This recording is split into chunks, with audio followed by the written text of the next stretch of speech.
Explanation of the surah. إِذَا الشَّمْسُ كُوِّرَتْ, when the sun is wrapped up. The word takwir means to fold something or to tie it up in the form of a bundle. The expression كَوَّرَ الْعَمَامَ عَلَى رَأْسِهِ means he wrapped the turban around his head.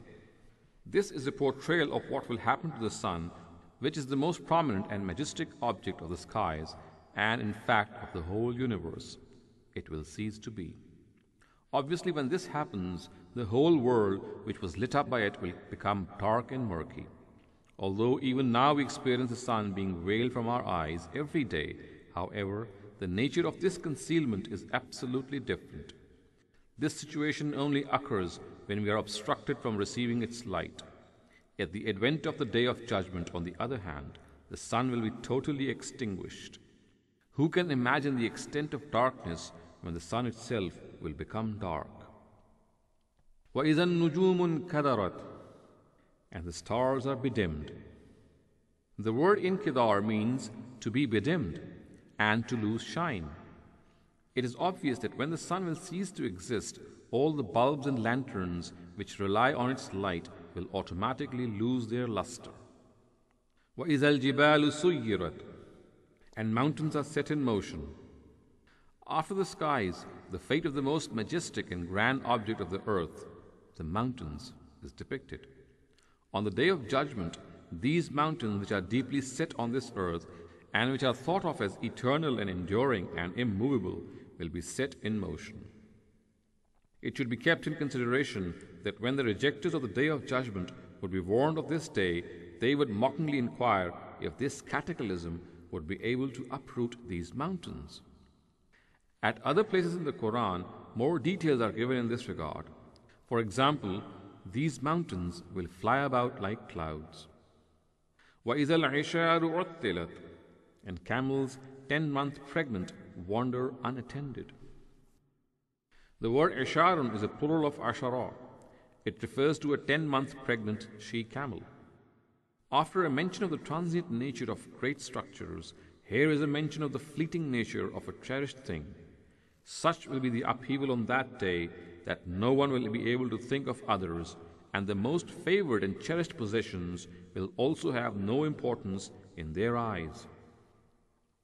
This verse takes into consideration the taste of the Arabs, who were his foremost addressees.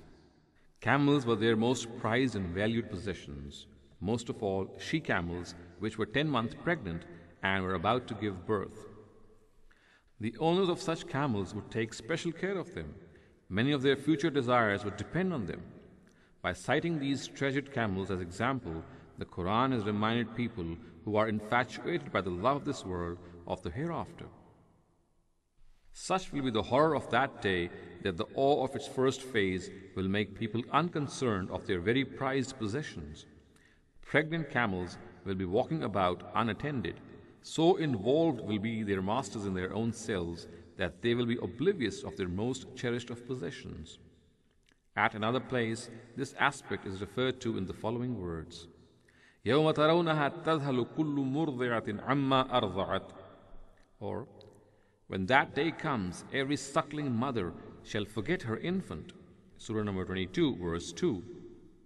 The only difference is that here the horror of the day is communicated through the insignificance of a prized possession, and in the verse just cited, through the death of maternal love, even though so potent is the force of this love that the greatest calamity of this world cannot subdue it. وَإِذَا الْوُحُوشُ حُشِرَتْ, and wild beasts come together.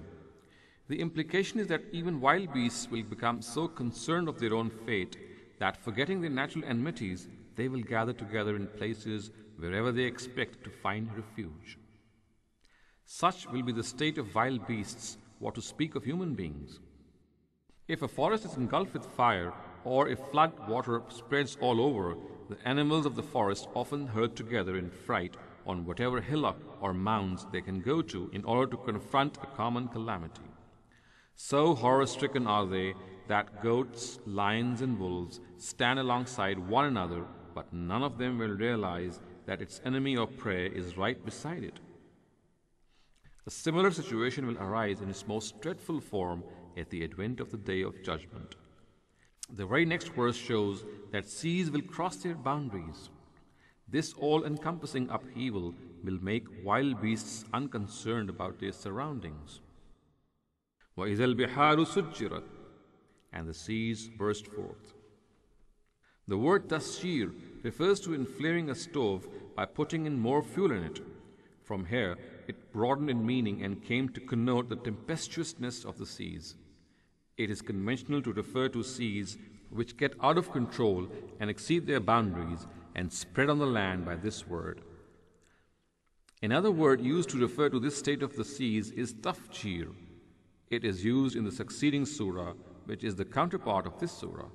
The words used are وَإِذَا الْبِحَارُ فُجِّرَتْ, or and when the seas burst forth, surah number 82, verse 3. The implication is that today these seas are confined to their shores, but when the great upheaval of the Day of Judgment takes place, they will burst out of their boundaries.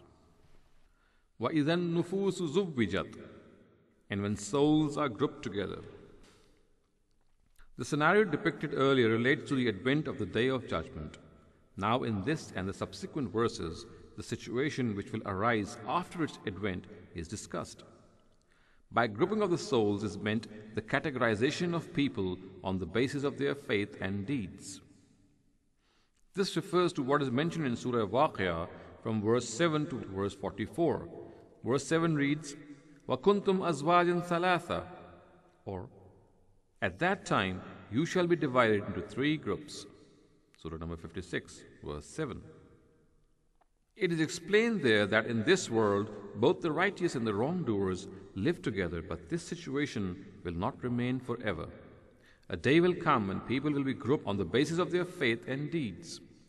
On that day, people whose good deeds will be able to tilt the balance of justice will succeed and become worthy of an eternal kingdom, and those who remain indifferent to this in their lives will have to face eternal humiliation and failure.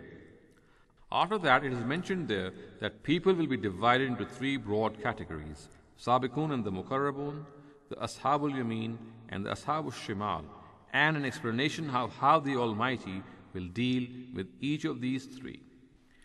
Here in the verse under discussion, all this is referred to in just a few words.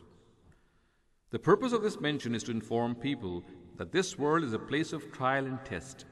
Here both good and evil are given the freedom to exist. However, after the advent of the Day of Judgment in the new world, the evildoers will be thrown into hell, and those who pass this test will be blessed with eternal success. وَإِذَا الْمَوْءُودَةُ سُئِلَتْ بِأَيِّ ذَنْبٍ قُتِلَتْ, and the infant girl who was buried alive is asked, for what sin was she slain? This is a mention of the justice which will take place on the Day of Justice. As an example of this justice, the case of the buried alive infant girl is referred to. It is evident from this mention that on that day justice will be meted out to the blameless who were oppressed and tyrannized by their very custodians, even though they were absolutely innocent. The word maw'udatun means an infant girl who is buried alive. In Arabia, in certain uncivilized tribes, a father would bury alive his infant girl. In most cases, the reason for this was the fear of poverty. However, in some cases, overblown honor was also the reason.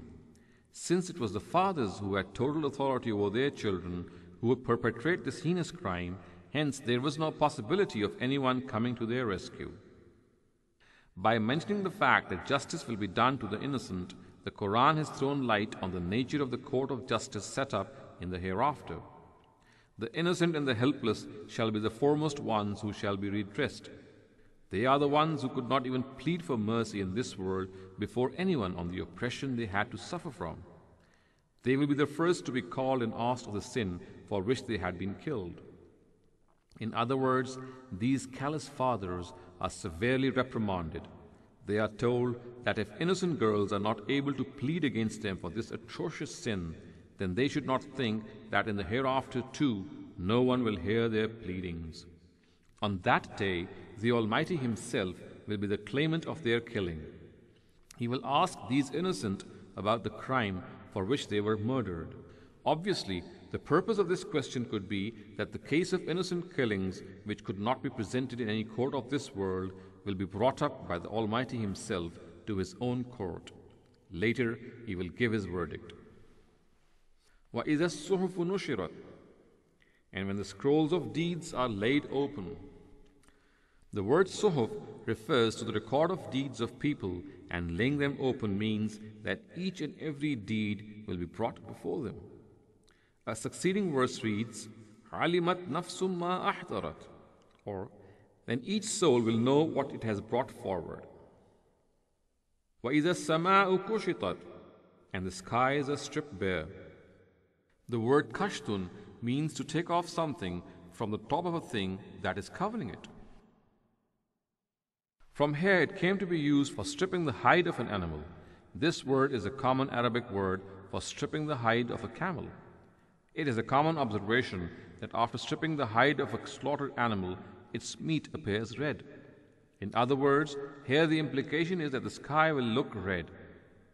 In Surah Rahman, the words are فَكَانَتْ وَرْضَةً كَالدِّهَانِ, or it reddens like a rose of stained leather. Surah number 55, verse 37.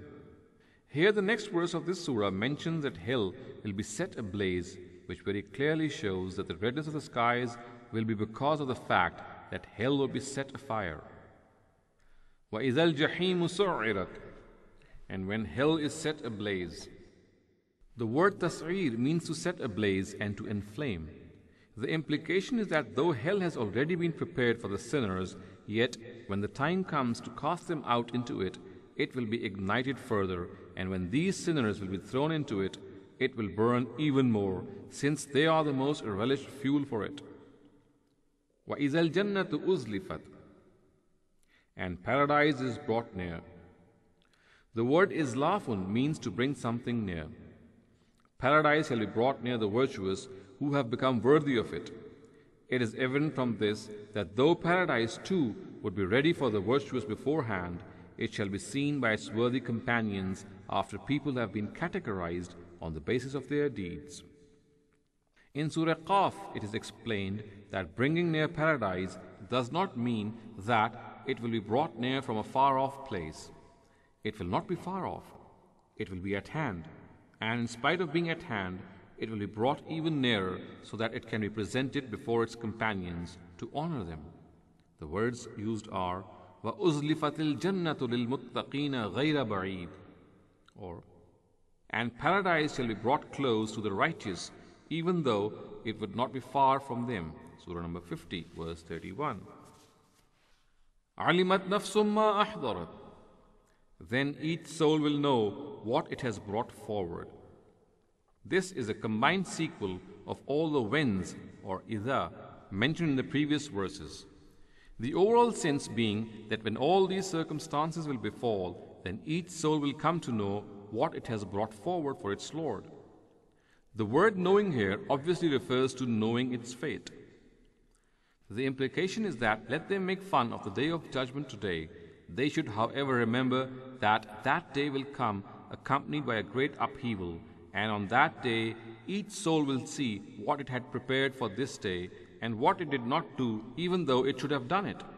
In the next surah, which is the counterpart of this surah, this aspect is elaborated upon in more detail. The words are عَلِمَتْ نَفْسٌ مَا قَدَّمَتْ وَأَخَّرَتْ, or at that time every soul will come to know what it has sent forward and what it has left behind. Surah number 82, verse 5.